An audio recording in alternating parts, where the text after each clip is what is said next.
আসসালামু আলাইকুম। আজ ৩০ জুলাই ২০২৫ বুধবার। শুরু করছি চেঞ্জ টিভি প্রতিদিনের গল্প অনুষ্ঠান। দর্শক, আপনাদের সঙ্গে রয়েছি আমি জাহিরুল ইসলাম টুটুল। শুরুতেই সংবাদ শিরোনাম। হেলিকপ্টারে ভিন্ন কৌশলে সেনা দপ্তরে আশ্রয় নেয় সাবেক আইজিপি। শুল্ক নিয়ে গভীর সংকটে বাংলাদেশ, যা হচ্ছে যুক্তরাষ্ট্রের সঙ্গে। বাংলাদেশের কাছে যে অনুরোধ জানালো ভারত। এবার বিস্তারিত। পুলিশের সাবেক মহাপরিদর্শক চৌধুরী আবদুল্লাহ আল মামুন গত ৫ আগস্ট হাসিনা সরকার পতনের দিন কিভাবে সেনানিবাসে আশ্রয় নিয়েছিলেন তার বর্ণনা দিয়েছেন। আদালতে দেওয়া তার জবানবন্দির নথিতে উঠে এসেছে এমন তথ্য। মঙ্গলবার আদালত সূত্রে এসব তথ্য জানা গেছে। জবানবন্দিতে চৌধুরী মামুন বলেন, ১৯ জুলাই থেকে প্রায় প্রতি রাতে স্বরাষ্ট্রমন্ত্রী আসাদুজ্জামান খান কামালের বাসায় বৈঠক হতো তাদের। বৈঠকে দুজন সচিব, এসবি প্রধান মনিরুল ইসলাম, ডিবির হারুনুর রশিদ, র্যাবের মহাপরিচালক, আনসারের ডিজি, এনটিএমসির জিয়াউল আহসান সহ অনেকে উপস্থিত থাকতেন। মূলত এই বৈঠক থেকে সব রকম নির্দেশনা ও পরামর্শ করা হতো। আদালতে দেওয়া জবানবন্দিতে সাবেক এই আইজিপি আরও বলেন, কোর কমিটির এক বৈঠকে সমন্বয়কদের আটক করার সিদ্ধান্ত হয়।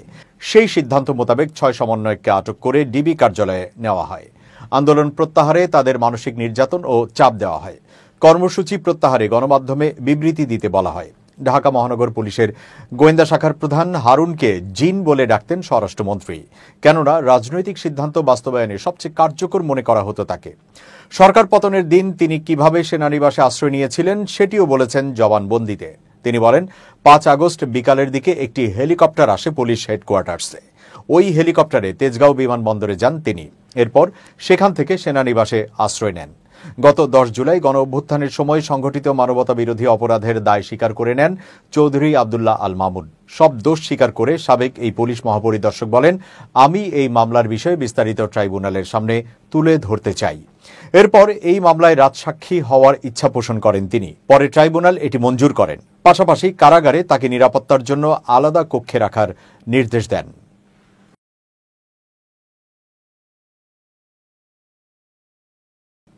জুলাই আন্দোলন নিয়ে চাঞ্চল্যকর তথ্য দিয়েছেন তৎকালীন পুলিশ মহাপরিদর্শক চৌধুরী আবদুল্লাহ আল মামুন।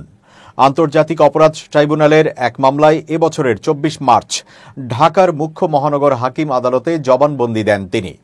৫ পৃষ্ঠার জবানবন্দিতে ২০১৮ এর ভোটে অনিয়ম, গুম, খুন ও জুলাই আন্দোলন নিয়ে নিজের বক্তব্য তুলে ধরেছেন সাবেক এই পুলিশ প্রধান।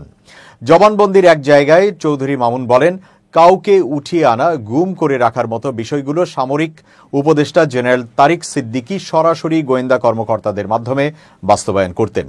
এ ব্যাপারে পুলিশের আইজি হওয়া সত্ত্বেও আমাকে সবকিছু অবহিত করা হতো না। ব্যারিস্টার আরমান টিএফআই সেলে বন্দী আছেন, বিষয়টি জবানবন্দিতে উল্লেখ করেছেন সাবেক এই শীর্ষ পুলিশ কর্মকর্তা। জবানবন্দিতে চৌধুরী মামুন বলেন, সিরিয়াস নির্দেশনাগুলো সরাসরি প্রধানমন্ত্রীর দপ্তর থেকে আসতো বলে শুনেছি। আমার সময় আমি এই ধরনের আদেশ পাই নাই। কিছু কিছু নির্দেশনা নিরাপত্তা ও সামরিক উপদেষ্টা তারিক সিদ্দিকীর পক্ষ থেকে আসতো বলে জানতে পারি। র্যাব যদিও পুলিশের আইজির অধীনে ছিল, কিন্তু অধিকাংশ ক্ষেত্রেই চেইন অব কমান্ড মানা হতো না এবং র্যাবের প্রধানরা আইজিপিকে উপেক্ষা করেই কিছু কিছু ক্ষেত্রে প্রধানমন্ত্রীর দপ্তরের নির্দেশে কাজ করতেন। তিনি বলেন, আমি যতদিন র্যাবের মহাপরিচালক ছিলাম চেষ্টা করেছি সিরিয়াস বিষয়গুলো আইজিকে অবহিত রাখতে। টিএফআই সেলে কতজন বন্দী আসতো বা কারাবন্দী আছে এসব বিষয় সবকিছু আমাকে জানানো হতো না। এই বিষয়গুলো র্যাবের ডিরেক্টর দেখভাল করতেন। ব্যারিস্টার আরমান টিএফআই সেলে বন্দী আছে, এই বিষয়টি আমি জানতাম, তবে তাকে আমার সময়ে তুলে আনা হয়নি, অনেক আগেই তুলে আনা হয়। আমার পূর্ববর্তী ডিজি র্যাব বেনজির আহমেদ দায়িত্ব হস্তান্তরকালে ব্যারিস্টার আরমান যে টিএফআইতে আটক আছেন তা আমাকে অবহিত করেন। পরবর্তীতে অ্যাডিশনাল ডিরেক্টর জেনারেল অপারেশন ও ডিরেক্টর ইন্টেলিজেন্স সারোয়ার বিন কাশেমও আরমানের আটকের বিষয়টি আমাকে অবহিত করেন। তাকে তুলে আনা এবং বন্দী করে রাখার ব্যাপারে সরকারের সিদ্ধান্ত ছিল। তাকে টিএফআই সেলে আটক, গুম করে রাখার বিষয়টি আমি পরে জেনেছি। এই বিষয়টি জানার পরে আমি প্রধানমন্ত্রীর সামরিক উপদেষ্টা তারিক সিদ্দিকীর সঙ্গে কথা বলি। তারিক সিদ্দিকী আমাকে বলেন, ঠিক আছে রাখেন, বিষয়টি আপনাকে পরে বলবো। পরে তিনি আমাকে কিছুই জানায়নি। এরপরও আমি বিষয়টি কয়েকবার তারিক সিদ্দিকীর কাছে উত্থাপন করি, কিন্তু তিনি এই বিষয়ে আর কোনো নির্দেশনা দেননি। আমি ডিরেক্টর জেনারেল র্যাব হিসেবে দায়িত্বভার হস্তান্তরের সময় পরবর্তী ডিরেক্টর জেনারেল র্যাব খুরশিদ হোসেনকে আরমানের বিষয়টি অবহিত করি। যুক্তরাষ্ট্রে বাংলাদেশি পণ্যের ওপর ট্রাম্প প্রশাসনের ৩৫% শুল্ক আরোপের পর গভীর সংকটে পড়েছে অন্তর্বর্তী সরকার। কূটনৈতিক যোগাযোগ ও বৈঠক করেও এই শুল্ক প্রত্যাহারের কোনো আশ্বাস মেলেনি। পরিস্থিতি সামাল দিতে এবার বিশেষ প্যাকেজ প্রস্তাব নিয়ে যুক্তরাষ্ট্র সফরে গেছেন বাণিজ্য উপদেষ্টা শেখ বশিরউদ্দিন। এক প্রতিবেদনে জানা যায়, দেশের ভেতরে রাজনৈতিক অস্থিরতা ও অর্থনৈতিক সংকটের মধ্যেই যুক্তরাষ্ট্রের শুল্ক আরোপ যেন মরার ওপর খাড়ার ঘা। তৈরি পোশাক খাতসহ প্রধান রপ্তানি খাতগুলো পড়েছে বিপুল চাপে। সরকার ইতোমধ্যে মার্কিন প্রেসিডেন্ট ডোনাল্ড ট্রাম্পকে খুশি করতে বোয়িং কোম্পানি থেকে ২৫টি বিমান কেনার চুক্তি নিশ্চিত করেছে। সেই সঙ্গে ৬২৬টি পণ্যে শুল্ক ছাড়ের ঘোষণা দিয়েছে বাংলাদেশ। অর্থ উপদেষ্টা মোহাম্মদ সালাউদ্দিন আহমেদ সাংবাদিকদের জানিয়েছেন, বাণিজ্য উপদেষ্টা শেখ বশিরউদ্দিন প্যাকেজ প্রস্তাব নিয়ে যুক্তরাষ্ট্র গেছেন। এই সফরে ট্রাম্প প্রশাসনের সঙ্গে বৈঠকে বসবেন তিনি এবং তার সঙ্গে থাকা প্রধান উপদেষ্টা, জাতীয় নিরাপত্তা উপদেষ্টা ও বাণিজ্য সচিবরা।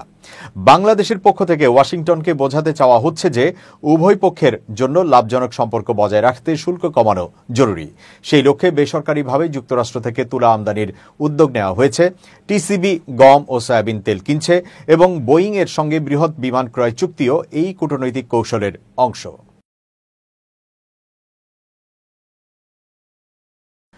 রাজশাহী বিশ্ববিদ্যালয়ের পুরো প্রশাসন নিয়ন্ত্রণ করছে জামায়াত ইসলামী, এমন দাবি করেছেন ছাত্র দলের সাধারণ সম্পাদক নাসির উদ্দিন নাসির। তিনি বলেন, রাজশাহী বিশ্ববিদ্যালয়ের পুরো প্রশাসন বাংলাদেশের একটি রাজনৈতিক দলের কর্মীরা যেরকম পরিচালিত করছে, রাজশাহী বিশ্ববিদ্যালয় সেভাবে পরিচালিত হচ্ছে।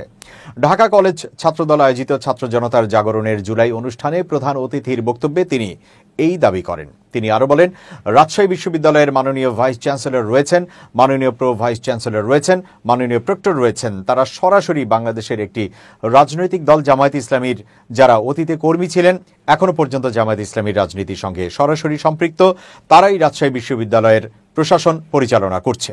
তিনি বলেন, এমনও কথিত রয়েছে যে রাজশাহী বিশ্ববিদ্যালয়ের প্রতিটি সিদ্ধান্ত গ্রহণ করার পূর্বে রাবির মাননীয় উপাচার্য শিবিরের পারমিশন নিয়ে থাকেন। শিবিরের অনুমতি ব্যতীত তিনি কোনো সিদ্ধান্ত গ্রহণ করতে পারেন না। নাসির আরো বলেন, গণ অভ্যুত্থান পরবর্তী সময়ে তড়িঘড়ি করে শিক্ষার্থীদের কোনো মতামত না নিয়ে রাজশাহী বিশ্ববিদ্যালয়ের ছাত্র সংসদের যাবতীয় প্রস্তুতি তারা গ্রহণ করেছে। তিনি বলেন, গণ অভ্যুত্থান পরবর্তী সময়ে তারা আত্মপ্রকাশের মাধ্যমে বিভিন্ন বিশ্ববিদ্যালয়ের প্রশাসনের গুরুত্বপূর্ণ পদ বাগিয়ে নিয়ে তারা এখন বিশ্ববিদ্যালয়গুলোকে নিয়ন্ত্রণ করছে। সুতরাং বিশ্ববিদ্যালয়ের উপাচার্যদেরকে আরও স্বাধীন চেতা হওয়া উচিত এবং শিক্ষার্থীদের স্পিরিটকে ধারণ করে প্রতিটি সিদ্ধান্ত গ্রহণ করা উচিত বলে আমরা মনে করি। রায় জালিয়াতির অভিযোগে করা মামলায় সাবেক প্রধান বিচারপতি এবিএম খায়রুল হকের 7 দিনের রিমান্ড মঞ্জুর করেছেন আদালত। বুধবার ঢাকা চিফ মেট্রোপলিটন ম্যাজিস্ট্রেট আদালত এই আদেশ দেন। রাজধানীর শাহবাগ থানায় দায়ের করা ওই মামলায় এই আদেশ দেন আদালত। এর আগে এই মামলায় তার 10 দিন রিমান্ড আবেদন করে পুলিশ। তবে শুনানিতে খায়রুল হকের পক্ষে কোনো আইনজীবী ছিলেন না। উল্লেখ্য, গত 24 জুলাই সাবেক প্রধান বিচারপতি এবিএম খায়রুল হককে গ্রেপ্তার করে পুলিশ। দেশের 19তম প্রধান বিচারপতি হিসেবে 2010 সালের 27 সেপ্টেম্বর নিয়োগ পান খায়রুল হক। একই বছরের 30 সেপ্টেম্বর থেকে তার নিয়োগ কার্যকর হয়। পরের বছর 17 মে তিনি অবসরে যান। ভারতের বিজনেস অ্যাসোসিয়েশনের পক্ষ থেকে একটি চিঠি পাঠানো হয়েছে বাংলাদেশ সরকারের পররাষ্ট্র উপদেষ্টা তৌহিদ হোসেনের কাছে। চিঠিতে বলা হয়েছে, দুর্গাপূজা শুরু হওয়ার আগেই যেন ইলিশ রফতানির অনুমতি দেওয়া হয়, পাশাপাশি সময়সীমা তুলে নেওয়ারও অনুরোধ জানানো হয়। ভারতের অ্যাসোসিয়েশনের সম্পাদক সৈয়দ আনোয়ার মাকসুদ চিঠিতে উল্লেখ করেন, গত বছর বাংলাদেশ 2420 মেট্রিক টন ইলিশ রফতানির অনুমতি দিলেও ইলিশ গিয়েছিল 577 মেট্রিক টন। এর কারণ হিসেবে তিনি বলেন, ইলিশ রফতানির জন্য নির্ধারিত 30 থেকে 45 দিনের সময়সীমা যথেষ্ট নয়, তাই এবার যেন সময়সীমা না বেঁধে দেওয়া হয়, সেই অনুরোধও জানানো হয়েছে। এ বিষয়ে হাওড়ার ফিশ ইম্পোর্টার্স অ্যাসোসিয়েশনের সম্পাদক আনোয়ার মাকসুদ বলেন, প্রতি বছর আমরা বাংলাদেশ সরকারের কাছে আবেদন করি, এবারও করেছি। যেহেতু এই বছর দুর্গাপূজা সেপ্টেম্বরেই, তাই আগেভাগেই মাছের ব্যবস্থা করা দরকার। তিনি আরো বলেন, আগে 1 মাস সময় পেতাম, এবার যদি বেশি সময় পাওয়া যায় তাহলে আমদানিও বেশি করা সম্ভব হবে। তবে যদি বাংলাদেশ ইলিশ রফতানির অনুমতি না দেয় তাহলে ভারতের বাজারে মিটানোর জন্য গুজরাট, পশ্চিমবঙ্গের উপকূলীয় অঞ্চল এবং মিয়ানমারের ওপর নির্ভর করতে হবে বলে জানিয়েছেন সংশ্লিষ্টরা। পূজার সময় বাঙালির খাদ্য তালিকায় ইলিশ অন্যতম, আর পদ্মার ইলিশের কদর ভারতের পশ্চিমবঙ্গ, আসাম ও ত্রিপুরায় বরাবরই বেশি। তাই উৎসবের আগে বাংলাদেশ থেকে ইলিশ পাওয়ার অপেক্ষায় আছে ওপার বাংলার ক্রেতা বিক্রেতারা। এবার খুব জরুরি 1 মিনিট জানাচ্ছেন ইউনেস্কো ক্লাব পুরস্কার বিজয়ী সাংবাদিক আমিরুল মোমিনিন মানিক। খুব জরুরি 1 মিনিটে প্রত্যেককে আমন্ত্রণ। প্রিয় বন্ধুরা, আজকে একটা অন্যরকম কৌশল আপনাদেরকে শেখাচ্ছি। এটার নাম হচ্ছে পোমাজোরা কৌশল। এই কৌশল অনুযায়ী আপনি যখন কাজ করবেন তখন এই কৌশল প্রয়োগের মধ্য দিয়ে ক্লান্ত হবেন না, বরং কাজে আরও নতুন করে উদ্যম পাবেন, গতি আসবে। এই পোমাজোরা কৌশলে আপনি একটা কাজ করছেন, সেই কাজের মধ্যে 25 মিনিট পর পর 4 অথবা 5 মিনিটের বিরতি নেবেন। এভাবে 4 বার অর্থাৎ 2 ঘন্টা কাজ করার পর আপনি হয়তো 30 মিনিট বা 40 মিনিট বিরতি নেবেন। একবার এই কৌশল প্রয়োগ করে দেখুন না, দেখবেন আপনার মনে প্রফুল্লতা আসছে, কাজে গতি বেড়েছে, আনন্দও পাচ্ছেন। সুতরাং আসুন পোমাজোরা কৌশল অবলম্বন করে আমাদের কাজকে আরো সুন্দর করি, সাবলীল করি। ভালো থাকবেন, শুভেচ্ছা নিরন্তর। এবার দেশের বাইরের খবর। গাজার মধ্যাঞ্চলের আল জাওয়াইদা শহরে সোমবার আকাশপথে মানবিক সহায়তা নিক্ষেপের পর ত্রাণ সংগ্রহ করতে দলে দলে ছুটে যান বহু ফিলিস্তিনি। এই খাদ্য সহায়তা তাদের অনেকের দিনের একমাত্র আহার হয়ে উঠেছে। তবে অনেকে বলছেন এমনভাবে সাহায্যের পেছনে ছোটার মাধ্যমে তাদের মর্যাদাহানি ঘটানো হচ্ছে। এই ত্রাণ আমাদের জন্য লজ্জাজনক। আমরা কুকুর নই যে আমাদের এভাবে ছুটতে হবে ত্রাণের পেছনে। এভাবেই নিজের প্রতিক্রিয়া জানান স্থানীয় বাসিন্দা আহমদ ফাইয়াদ। সিএনএনকে তিনি আরও বলেন, আমরা সম্মানের সঙ্গে ক্ষুধায় মরতে রাজি, অপমান আর নোংরামিতে নয়। সম্প্রতি জর্ডান এবং সংযুক্ত আরব আমিরাত প্রথমবারের মতো গাজায় আকাশপথে খাদ্য সহায়তা পাঠায়। ইসরায়েলি অবরোধের কারণে চরম খাদ্য সংকটে পড়া ফিলিস্তিনিদের জন্য এই উদ্যোগ নেওয়া হয়। তবে বাসিন্দারা বলছেন এই পদ্ধতি শুধু তাদের দুর্ভোগই বাড়াচ্ছে। তিনি নিজে কোনো ত্রাণ সংগ্রহ করেননি বলেও জানান, যদিও অন্য অনেকেই আমিরাতের রেড ক্রিসেন্টের চিহ্নযুক্ত বাক্সগুলোর পেছনে ছুটছিলেন। সিএনএনের ভিডিওতে দেখা যায় লোকজন যখন বাক্সগুলো কুড়িয়ে নিচ্ছিলেন তখন হঠাৎ গুলির শব্দে আতঙ্ক ছড়িয়ে পড়ে এবং অনেকেই দৌড়ে পালিয়ে যান। একজন ব্যক্তি জানান তিনি কিছুটা আটা সংগ্রহ করতে পেরেছেন, কিন্তু তা 8 সদস্যের পরিবারের জন্য যথেষ্ট নয়। আরেকজন বৃদ্ধা বলেন তিনি খাবার পর্যন্ত পৌঁছাতে পারেননি, কারণ হুড়োহুড়িতে প্রায় পিষেই যাচ্ছিলেন। ত্রাণ কার্যক্রমের সঙ্গে যুক্তদের ধন্যবাদ জানিয়ে আরেক বাসিন্দা মোহাম্মদ আল বারা বলেন, আমি এই বাক্সটা পেয়েছি, আল্লাহর শুকরিয়া। এটা আমাদের ক্ষুধা কিছুটা হলেও কমাবে। সিএনএনের সাংবাদিককে তিনি বলেন, আলহামদুলিল্লাহ, যারা সাহায্য করেছেন তাদের ধন্যবাদ। কিন্তু আপনি নিজের চোখে দেখেছেন ত্রাণের জন্য লড়াই করে মানুষ মরছে, এই দৃশ্য বর্ণনার বাইরে। ফিলিস্তিনি শরণার্থীদের জন্য জাতিসংঘের প্রধান সংস্থার মুখপাত্র জুলিয়েট টোমা বলেন, যেখানে শত শত ট্রাক স্থলপথে পাঠানো যায় সেখানে কেন আকাশপথের ঝুঁকি নিতে হবে? স্থলপথে ত্রাণ পাঠানো অনেক সহজ, কার্যকর, দ্রুত, সাশ্রয়ী এবং নিরাপদ। প্রশান্ত মহাসাগর থেকে শুরু করে আর্কটিক, বাল্টিক এবং কাস্পিয়ান বিশ্বের 4টি গুরুত্বপূর্ণ সামুদ্রিক অঞ্চলে রাশিয়ার জুলাই স্টর্ম নামে চালানো বিশাল সামরিক মহড়া দেখে যে কোনো সামরিক বিশ্লেষকই বলবেন এটি একটি পূর্ণাঙ্গ যুদ্ধের মহড়া। এই মহড়ার কলেবর এবং প্রস্তুতির মাত্রা দেখে রীতিমতো উদ্বেগে পড়েছে পশ্চিমা সামরিক জোট ন্যাটো। রাশিয়া স্পষ্ট করে দিয়েছে তারা ন্যাটোর বিরুদ্ধে সম্ভাব্য যুদ্ধে নিজেদের সামরিক সক্ষমতা বহুগুণে বাড়াচ্ছে, যার প্রকৃত পরিধি বুঝে উঠতে পারছে না ইউরোপের দেশগুলো। এই বিশাল মহড়ায় অংশ নিয়েছে 150টিরও বেশি যুদ্ধ জাহাজ ও নৌযান এবং সক্রিয়ভাবে অংশ নিয়েছে অন্তত 15,000 রুশ সেনা। আরও বিস্ময়ের ব্যাপার হলো এই মহড়ায় রাশিয়ার পাশে ছিল যুক্তরাষ্ট্র ও ইসরায়েলের শত্রু রাষ্ট্র ইরান। মহড়া শেষ হতেই মধ্যপ্রাচ্যের উত্তপ্ত পরিস্থিতি নিয়ে আবারও সরব হয়েছেন রুশ president Vladimir Putin.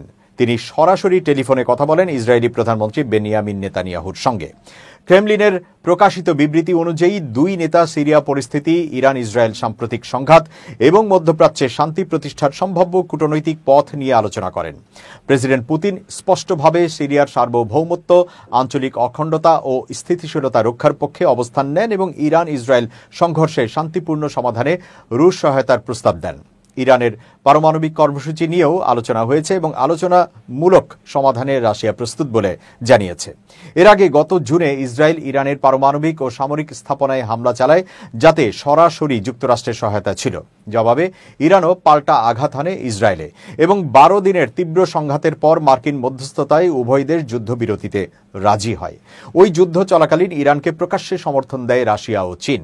Russia, Iran, Syria এবং ইসরায়েল, এই 4টি শক্তি এখন এক সংঘর্ষপূর্ণ রাজনৈতিক দাবার ছকে আবদ্ধ, যেখানে জুলাই স্টর্ম শুধু একটি মহড়া নয়, বরং এক আগাম যুদ্ধের সিগন্যাল।